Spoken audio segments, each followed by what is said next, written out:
Listen to a conversation between an academic advisor and a student. Professor Boyle, could I talk to you for a second? Sure, come on in. You're the student who shifted to mass communications. Melody Woods, right? Right. I need your advice. Since you're my counselor and all, I thought you could help me pick an elective for this semester. See, the one I wanted is already full. You know, strategic media with Dr. Willis? Yes, Dr. Willis. He's an excellent professor. But anyhow, aren't you only a sophomore? That course is designed for upperclassmen. And, well, I'm assuming you haven't completed all the prerequisites yet. The woman at the registrar's office said I could take journalism electives in place of my general electives.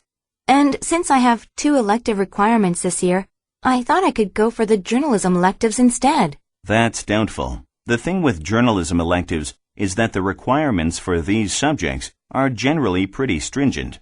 That's the reason journalism majors need Introduction to Reporting or Journalism 201 before they're allowed to take an elective like strategic media. What if I take features writing? It's a journalism elective and is probably not as difficult as strategic media. You know, something a sophomore like me could probably handle. Professor Mayer, he's the one offering features writing this semester. Well, he might not be crazy about the idea of letting a sophomore into his class. So what do you suggest I do? Since introductory courses are required anyway, your best bet would be to take that course this semester, and then go for features writing next semester. Is it, possible for me to take both the introductory course and the features writing together?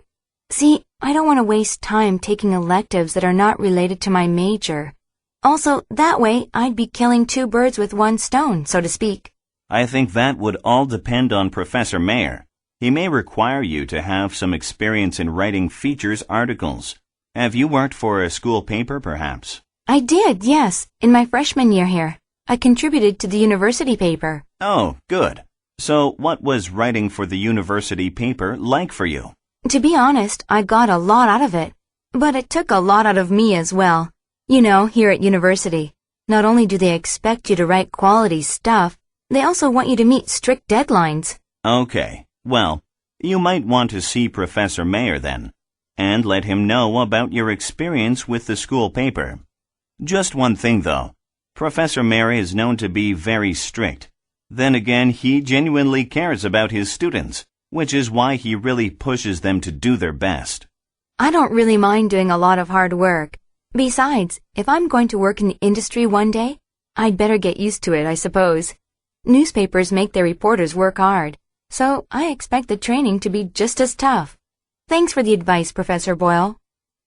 Now get ready to answer the questions. You may use your notes to help you answer. Listen to a talk on art history.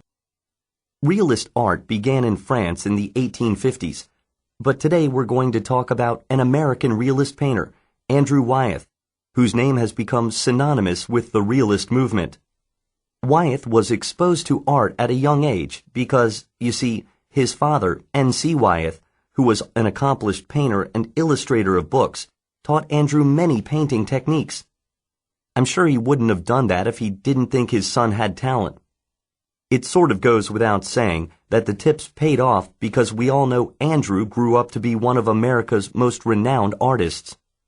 A lot of Andrew's early work gained enough attention to be sold to dealers, but it was through his painting Christina's World that he received his greatest fame.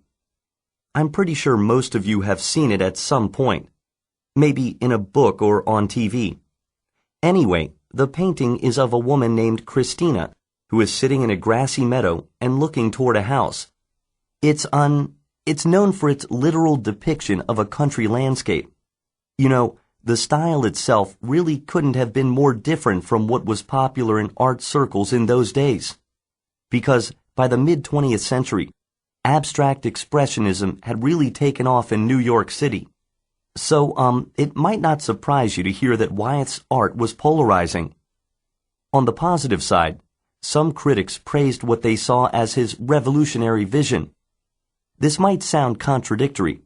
How can realism be revolutionary, right?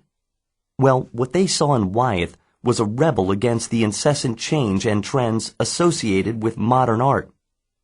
Maybe more than anything, though, they respected how Wyeth could paint a landscape with photographic precision, while instilling the painting with a deep and sincere emotional quality. The American people as a whole must have felt this way because Wyeth became very famous during his lifetime. Despite all the praise, Wyeth certainly attracted his share of negative attention too. Much of it, centered on the belief that he had added nothing new, or worse, had actually gone backwards.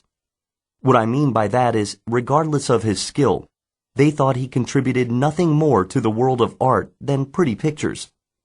This sentiment became particularly strong in the 1950s and 1960s, when the influence of artists like Jackson Pollock took hold of the art world. But that's for another class. So, even though Wyeth's works were highly regarded among the public, many artists and experts refused to give Wyeth any credit. They went so far as to call his work old-fashioned, claiming that it was completely out of step with the times. To give you an idea of how strongly some people felt about it, a curator in a well-known New York museum refused to participate in an exhibit just because it included some of Wyeth's works. Wow, that curator must have felt silly in hindsight. You can say that again. What I think is especially interesting is that Wyeth had to live with this controversy his whole life. Even at the time of his death, the debate about his relevance was still raging. I suppose from a purely practical perspective, though, the issue is pointless now. When some of an artist's paintings have sold for millions of dollars at auctions, that artist must have done something right. Now get ready to answer the questions. You may use your notes to help you answer. Listen to a lecture on psychology. Hello, class. I'd like to start by talking about an experiment called the Sally Ann test. A psychologist puts on a skit for a group of children using two dolls, Sally and Ann. Sally is shown playing with a marble and then putting it away in her toy box before leaving. Then Ann comes in and plays with the marble, but puts it away in her basket. Ann goes away, Sally comes back, and the psychologist asks the children, "Where do you think Sally will look for the marble?" 3-year-olds without a theory of mind, that is, without an understanding that others have their own mental states, desires, intents, and beliefs, will probably answer, "In Ann's basket." Children closer to age 4 or those who have developed a theory of mind will likely say, "In her box." I urge those of you with suitable research subjects at home to give it a try. We're not going to talk about children today, though.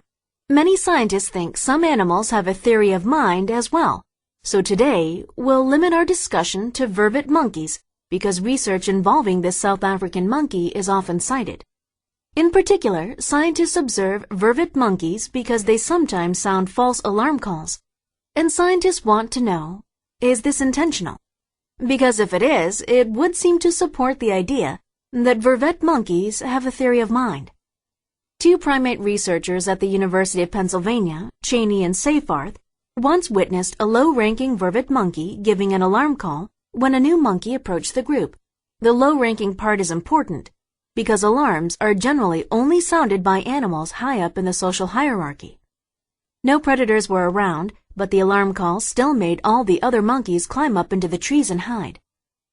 Now, some animal psychologists use this observation to speculate that the alarm-calling monkey's intent was to raise its social status in the new monkey's perception for the purpose of gaining a subordinate.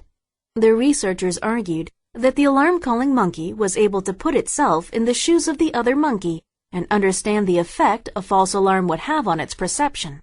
What would this argument suggest? Simply that vervet monkeys have a theory of mind, that they can distinguish between reality and the perception of others. I'd like to point out, however, that the problem with using such anecdotal evidence is that it's so hard to prove. Other psychologists refute the claims made by Cheney and Seyfarth by referring to other experiments involving vervet monkeys. In these experiments, certain monkeys continuously made false alarm calls. They kept doing it until they were eventually ignored by the entire group. The newcomer, too, would eventually figure out what's going on and latch on elsewhere. In the end, Maybe the presence of the new monkey had no bearing on the false alarm call being made. It could be an unintentional behavior, you know, something that indicates the monkey suffers from some sort of impairment or mental deficiency. This just goes to show you that scientists may interpret the same situation differently. It's difficult, if not impossible, to conduct psychological experiments on animals in the wild. So something like the Sally Ann test is impossible to conduct on the monkeys. Observation and induction are all scientists can rely upon. Neither side of the argument regarding a theory of mind in animals offers overwhelming evidence to me, and I'll leave it up to all of you to decide which explanation you prefer. Now get ready to answer the questions. You may use your notes to help you answer.